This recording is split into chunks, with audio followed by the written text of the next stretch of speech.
Hey, welcome back to the Basketball Give and Go podcast. It's rivalry week here. And so I think to start this off, we need a definition and defining rivalry. So I'm going to send it to the most wordy person I know, the lawyer himself, Ben Sperry. Go ahead, Ben. Okay, so when I think of a good rivalry, there has to be a couple criteria that are met. One, the teams have to be good. Otherwise, it's just going to be of interest to the individual fan bases of those teams or players, right? So both teams have to be good. There has to be some level of player consistency. This might be less of a concern when it's college and there's other reasons people root for teams, but in the NBA especially, you have to have enough player consistency year to year that you're looking at the same guys playing each other for it to be a true rivalry. Yes. Also, the game's got to be important, right? They can't just be the best games between those two teams happen in the middle of like a January night.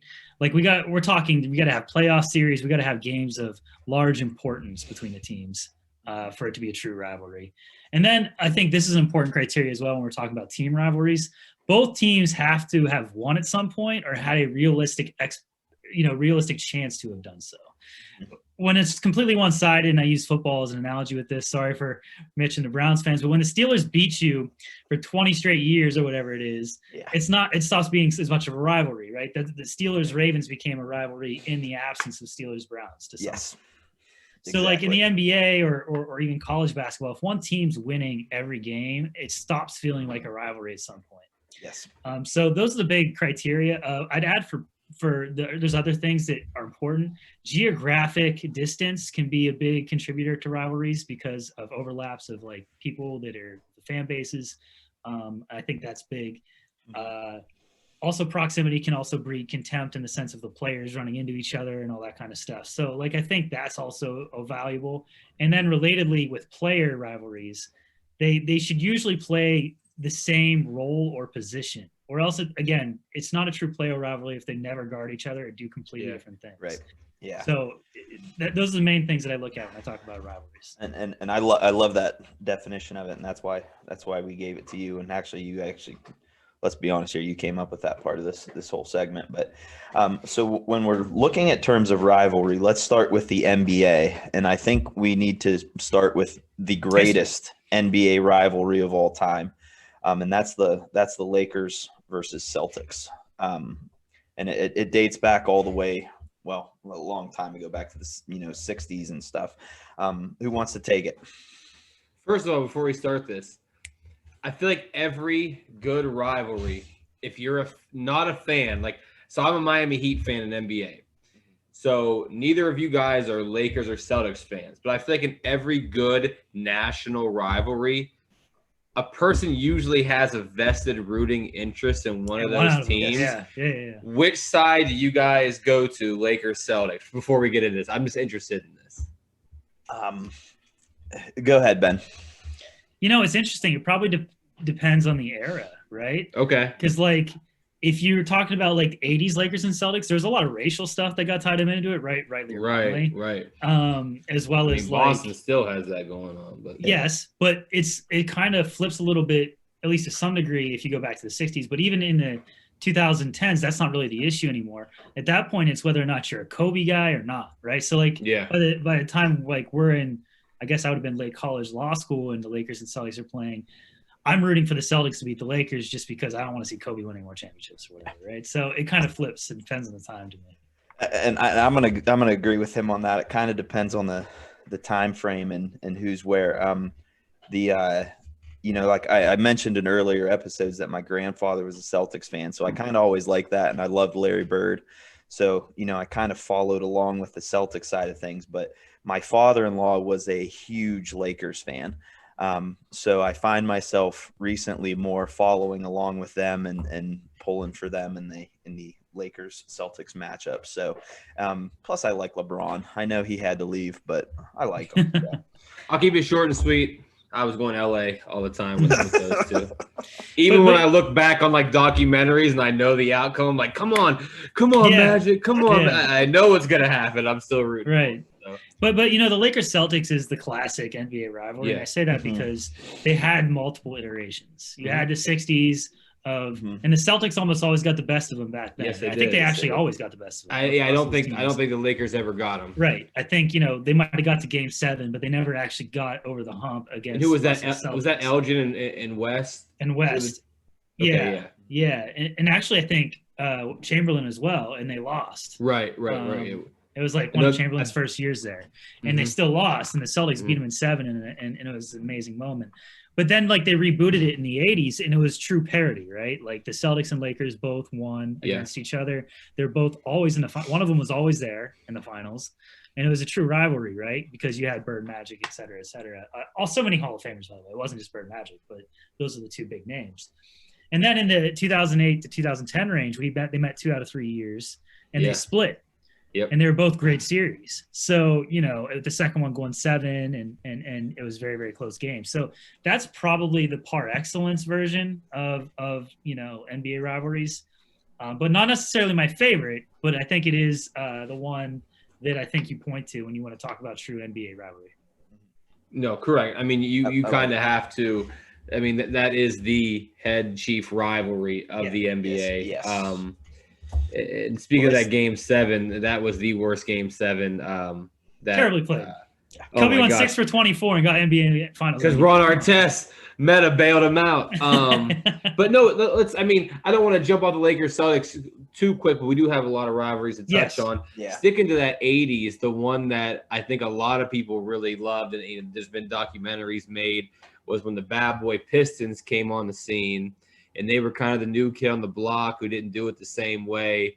And they started pushing these, traditional powers. And they had a huge rivalry with the Celtics in there. Yes. And I think I would say that one's the bigger rivalry than even Pistons-Lakers at the time. And that's because they had to get through the Celtics to get to the Lakers. Yeah.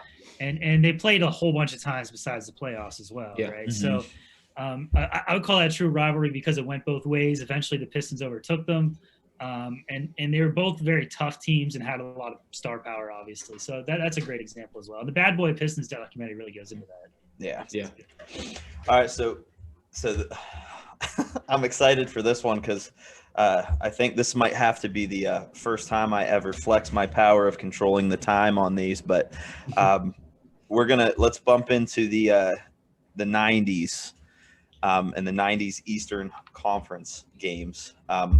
Ben has it written down in one way, and I'm going to let Ben start with this one so he can let everybody know what he has here. So first of all, like, we're children of the 90s, really. Yeah. Right? Yes, like, we are. We're all born late 80s, I guess. Mitch, were you late 80s still? Yeah. So like 88. we're born late 80s, right? And so our first basketball memories are in the 90s. So that's kind of why we remember these. Yep. Yeah. And we're Eastern Conference people in the sense that that's where we lived, right? We lived in the East Coast of this country, so we watched these games constantly. So, like, the bloodbath games, as I called them, were just a combination of these 3 teams, right? No, 4 teams. Four. So you got the Heat versus Knicks, especially once Riley was with the Heat and Van Gundy was with the Knicks. It really took off as a heated 90 fouls a game rivalry or whatever it was. It was crazy. Yeah, first to 78 points would win, basically. And it was like really good defensive football, which meant every point mattered to a degree that it's hard to understand today. Also, it was much slower than today's game, but it was very, very violent in a way. And there was fights breaking out all the time. And this is true of all these games. Knicks Bulls was like that when Riley was still with the Knicks. And the Bulls were coming up and being the champions. And then when Jordan retired, it was still a great rivalry, and the Knicks got them. The Knicks beat the Bulls when it was just Pippen and Kukoc. Heat Pacers was a great rivalry, right? Reggie hitting his threes, the big Davis brothers. Same thing with Pacers versus Knicks.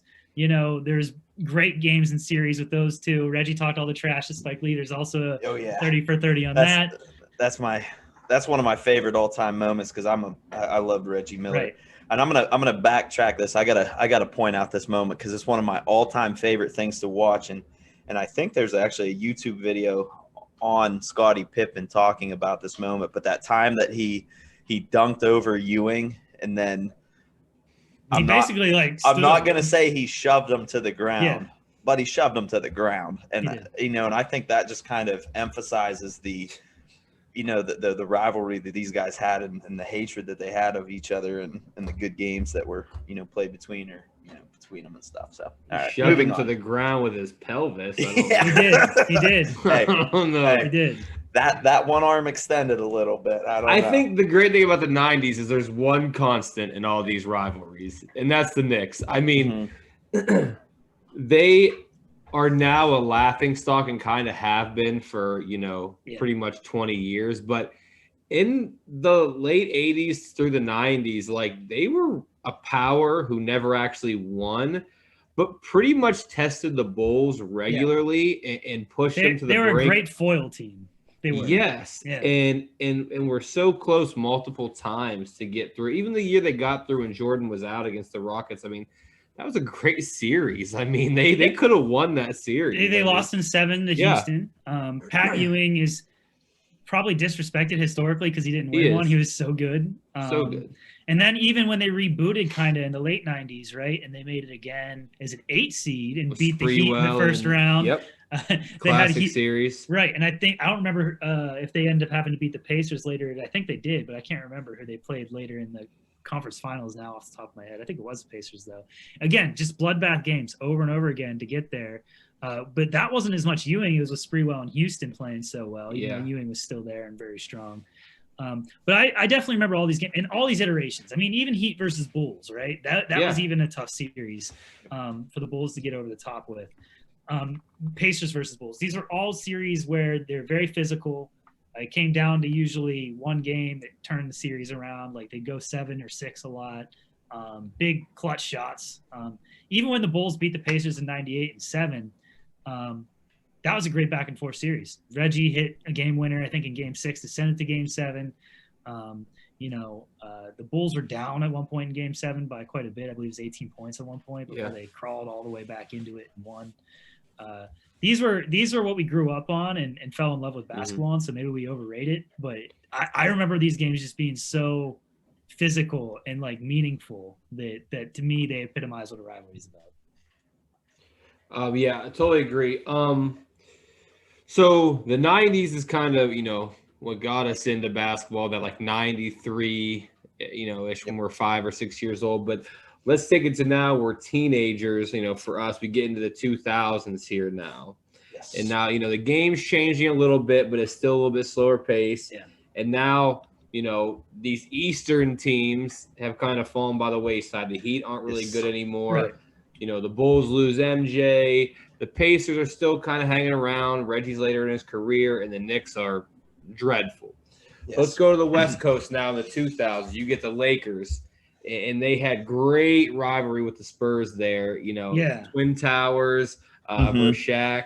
I mean, because that was really – it was their division until Kobe came along. When he was real young, the Spurs were ruling that division. Yeah, right. So I think it's the 99 – the Spurs win the championship with the Twin Towers. Yep. And then you have the Lakers dynasty of 2000-2002 with Shaq and Kobe.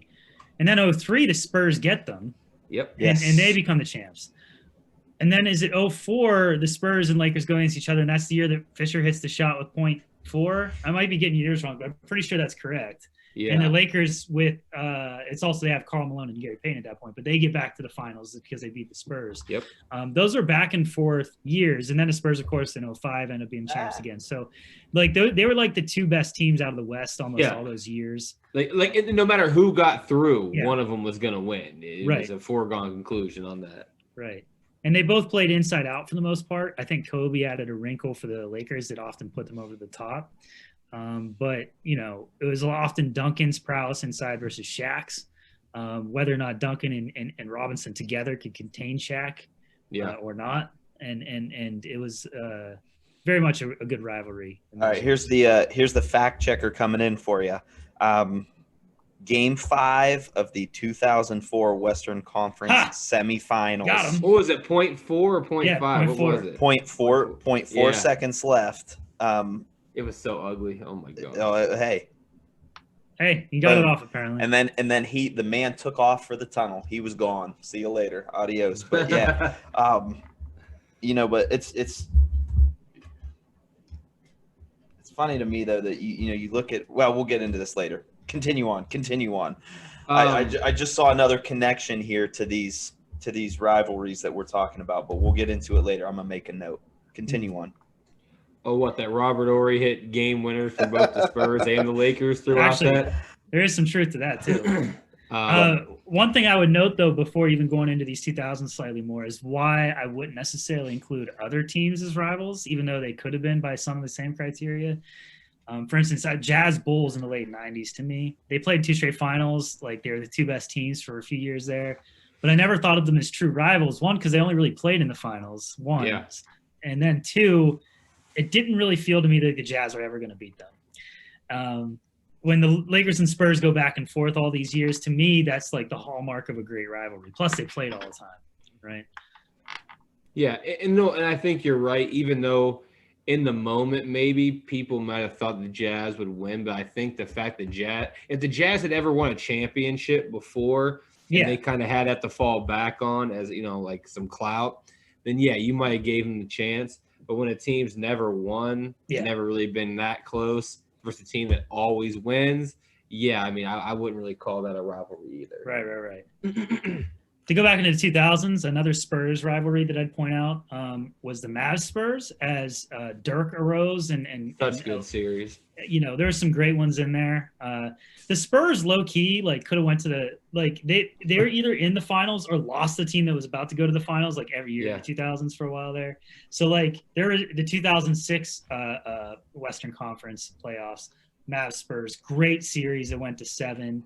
And the Mavs pulled it out, and they were actually the heavy favorites before they got lost to the Heat, I believe, if I remember correctly, in 06. They were. That was a great series, and there's several series like that between the great Tim Duncan and the great Dirk Nowitzki in their primes. Oh yes, Dirk. So let's stick with that 2000s. What are your thoughts on, now they weren't long lived, but I think Lakers and Kings was just as good in a way, if not better, than Lakers Spurs. Even though the Kings never got them, they were just the regular season games were so good. So 2 teams actually I feel like that's true of. I feel like there's other teams that pushed the Lakers maybe as much as the Spurs and were great fun to watches, but they never had the longevity. So the Kings almost get this Lakers in 2002. But you don't really see them meet up again in the Western Conference playoffs like that after that. So, and same thing with the Blazers. The Blazers almost get them in 2000, I believe. 2000. Yep. But then that team completely changes. They go through the Jailblazers era. It's not the same team anymore. Yeah. So the longevity of players being there, / multiple years that it could have gone either way. And I do agree the Lakers could have gone either way that year. But I just don't feel like they met enough in the playoffs to be quite at the level. No, agree. I personally like those games maybe more, sure. Even though the rivalry wasn't what it was. Low key, I still feel like the Kings were the better team the year that they lost to the. Oh yeah, so balanced. They weren't as top heavy, but just so good all around. Yeah. In that same time span, in the 2000s, let's shift it back to the East. The Eastern Conference now. And the Pistons were kind of running, and the Pacers were really good. You had older Reggie with Jermaine O'Neal and young Ron Artest, and some other pieces, young Al Harrington, just a bunch of guys that fit really well that could do multiple things and play multiple positions. But the Pistons were the class of that Eastern Conference there for a few, 3 or 4 years there. So now you get, LeBron coming on the scene, Dwayne Wade coming on the scene, the young bloods, and the Cavs and Pistons have a classic, playoff series, and pretty much one classic game where LeBron, I believe, scored 23 straight points. I think 23 straight points, 40 some points in the second half and overtime or something crazy. That was a great series because it almost felt like when Jordan, but when he couldn't get over the Pistons because it felt like it was just him versus them almost, that's what that series kind of felt like to me. Just 5 really good players who are physical versus one just god tier player that just couldn't get over the hump against Right, and them. I think it's fair to say those are both like mini rivalries, like the mid 2000s Pistons versus the Cavs with LeBron coming up, and also versus the Heat with Shaq and Wade. The Pistons were the team to beat throughout, like basically 2000, was it maybe 4 to 2008, somewhere in there in the East. 03 to I think they made 5 straight Eastern Conference Finals in there, and played. Like they didn't win it every year, obviously, but they had to play. Like you had to play them to get through them to get there. And they did make 2 championships, beating the Lakers and then losing to the Spurs. And I believe they lost the Spurs in 7 in another Robert. Yeah, it was a really good. Really good series. But so those ones I would say were definitely some of the better 2000s rivalries by the criteria that I laid out. All right, let's touch up real quick on the most recent of these rivalries here. Getting into the 2010s. Go for it. Steele, hit me up. 2010 rivalries. Well, look, okay, so this is because I know this is your era right here, bud. Well, okay. Well, so here's the thing: the 2090s are a little more contentious. They're a little more scrappy. It's a little more. As Ben called it, a bloodbath in the 90s, even the 2000s. I mean, the Kings and early Lakers were throwing punches. I mean, Shaq was calling names I can't say right now to the Kings. I mean, they were heated. But you get into 2010s, I think it became more about respect and skill level rivalries. Like, okay, so Heat Spurs, we get into, the Big Three era in Miami. That first finals against the Spurs, the 2013 finals, if you want to talk about beautiful basketball, that's one of the most well-played, skillfully played finals ever. Now, weirdly, like 4 of those games were blowouts, and the other 3 were like classically nail-biting close. But just the ball movement, the respect for one another. I had never seen an opposing coach when Pop lost in Game 7 to the Heat. He was laughing with LeBron and hugging them after the game. Yeah. This is such a contrast what we saw with the 90s with Pat the Rat. Knicks hated him. Isaiah Thomas in the 80s and the Pistons just walking off the court. I mean, this is a different rivalry. I think that kind of shows how the game is today, more friendliness. Yeah, and it didn't mean it wasn't incredible basketball. Like until the Warriors took it to the even crazier level. I thought the apex of basketball for a brief minute there was those Spurs getting over the Heat, who also were like incredible, right? But it was the clash of styles that made it so beautiful. Yeah. Especially the first year, and really this is how I looked at those games. The first year, the Heat were still a little bit more maybe close to their primes athletically. Yeah. So they're going after you, trapping the pick and roll and going after those steals. Defense was slightly quicker than the passing of the Spurs. You got those steals, those runouts, and then, there's enough. They did that enough that they beat the Spurs. The next time that they played the next finals, the Spurs passing was a little bit quicker than their rotations. And it became wide open threes to backdoor dunks. And it was literally incredible to watch, right? It was like almost a perfected team basketball to some degree.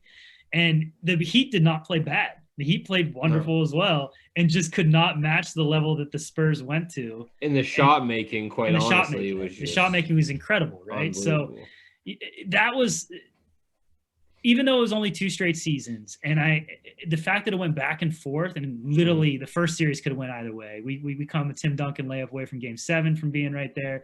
We come, obviously that incredible play of Bosh getting offensive rebound, kicking out to Ray Allen to even go to overtime and give the Heat a chance. Well, the other crazy part of that is that's 13 and 14, 2 years in a row. The season before, the Spurs were actually the favorites to come out of the West. They had won 22 straight games throughout the regular season into the playoffs. Yeah. They were up 3 games to I think 1 or 2. I think they're up 2-0. They're up 2-0. Okay, 2-0. And it didn't look like the Thunder had a chance. OKC, I believe, won 4 straight games and just took that series. And they hadn't, the Spurs hadn't lost in almost 2 months. And I believe in the Game 3, and maybe my fact checker can make sure this is accurate, but I believe even in that Game 3, it looked like the Spurs were going to run away with it. But Ibaka and somebody else combined to like make I think every it was single Harden, shot. maybe. It was Ibaka and somebody else hit every single shot that game, and it changed the game. It changed the series because it was like, wait a second, this isn't Westbrook, this isn't Durant doing this. It's Ibaka with unstoppable mid rangers hitting us. So really, you're 2 games away from what could have been a trilogy. And I think that would have been even crazier because I think both of those teams now in 2012 are in their more near their primes with Parker and Ginobili. Obviously, Duncan never seemed to get out of his prime. Yeah, he was always good. But no, those were such classically played series, just the ball movement and everything. Like you said, Ben, that first series, the way the Heat swung defensively on rotations was just, if you're a basketball purist and you just love to see it, I mean, the way they did that, like you said, they could trap, and then the rotations were so crisp, but that's what you want defensively. Second year, ball movement was too good. You couldn't get, but I think there's something too, like how the Bulls, you get to so many finals in a row, and it just wears on you. Like, you get to that many finals in a row, and you just can't, you don't got the legs for it anymore. Well, and this kind of is a good segue, though, where LeBron looks around when he's with the Heat, and he's like, you know what? The move here made sense at the time, but I'm starting to think it starts to make sense. I need to move out again. Goes back to the Cavs. And then you get Cavs Warriors 4 straight seasons. 4 straight. Yeah. Which is, I've already like in my head, like, wow, it was really 4 straight seasons. We had the same 2 teams in the NBA finals, but it was, and that made a true rivalry. I mean, especially with the fact the Cavs got them once, right? Well, let's go ahead then and let's shift, and let's just say here for a minute, and Ben, you and I kind of hit on this earlier, talking off recording here, but let's just real quickly run through some of the good NBA player rivalries, not teams so much as just one guy against the other duking it out, because there's a lot of, and we could actually include some teams into that, like one player versus a team. Right. So I say these come in 2 varieties. One, there's the true NBA player rivalries, and I think those come in when they play similar roles or positions. The classic old one is Wilt versus Russell, right? They're both centers. Wilt's probably the most talented player in the league, but Russell's recognized as the best team basketball player year after year. And, they meet up in the playoffs like every single season throughout the 60s because they're both in the East for a while. And then when Wilt moves west, they meet in the finals. Wilt does get him a few times, but for the most part, Russell's team dominance overcomes Wilt's individual brilliance. Magic Bird, we already kind of talked about in the context of Lakers-Celtics. But that's the iconic and probably the best example of a player rivalry. I love that one because it dates back to 1979, I think, Indiana State and Michigan State. And that's why they get their own documentaries made about it. Right? Like, that's how good this rivalry is. It saves professional basketball to some extent. The only real modern, true, I think, player rivalry we got, I don't think anybody got close enough to Jordan to be a true player rival. I think the closest, and nobody got close enough to Apex Shaq. I think the true next player rivalry, and we only had it for the briefest of times when they were both in their true primes, was Kobe versus LeBron. Yeah. But what the crappy part about that was we were so close a few times to getting it in the finals, and it just never materialized. They never overlapped in the finals, which kind of takes luster off. One could make a case that Michael Jordan, Dominique Wilkins in dunk contests was pretty spectacular, but that's dunk contests. Right. But it felt like, so even Neek versus Bird is a great playoff rivalry at one point, but Bird gets him, and Bird's truly considered the great out of that era, not Dominique. Right. So and the same thing with Jordan, there's guys that tried to raise to his level, but then he just raised even higher. Whether it's Drexler or Penny briefly or Grant Hill briefly, these guys tried to get to that level, but they never really had the sustained excellence. Yeah, he did. So it didn't match up. Real quick, let me talk. I just got to ask you before we go to break here. I want to hear one player versus team rivalry story from you guys here, because this is my all-time favorite player versus team. Jordan and the Jordan rules against the Pistons. Yeah, I mean, obviously the dynasty that there's a lot of that, both the big and the Bad Boys Pistons documentary, but also the Jordan Last Dance documentary. That's probably what I talk about as the best example of the player versus team, hybrid type of rivalry, the second type I was going to get to. But the most recent ones, and I think Steele might have more opinions on this, are really LeBron versus the Celtics big three, versus either when he's with the Cavs or the Heat, or LeBron versus Steph / the Warriors, right?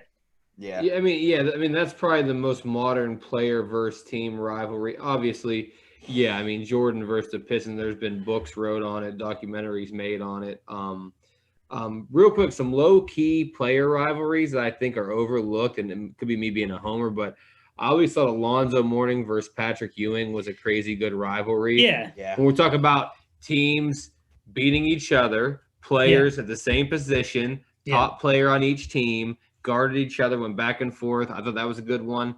And I thought, even though LeBron got the better of it, Paul Pierce versus LeBron was a really good player rivalry for years. Even though, but Paul's team would win, even though he might not get the better of LeBron every and game. Pierce had his moments, right? Like they both dropped 45 the one time. I mean, that's on incredible. LeBron.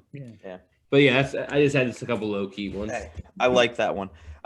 So here's what we're going to do. We're going to go ahead and take a quick break. When we come back, the first ever Give and Go Basketball podcast guest, and we're going to get into some college rivalries with him. And then as well as this is also a guy that I went to high school with, played against Ben and Ryan.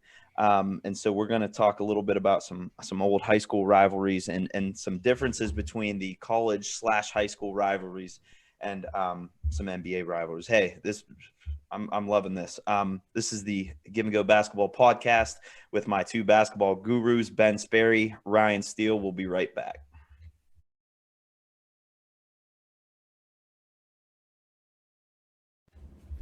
Hi, this is Mitch Shreve with the Give and Go Basketball podcast. If you like what you're hearing, make sure you subscribe to our YouTube channel.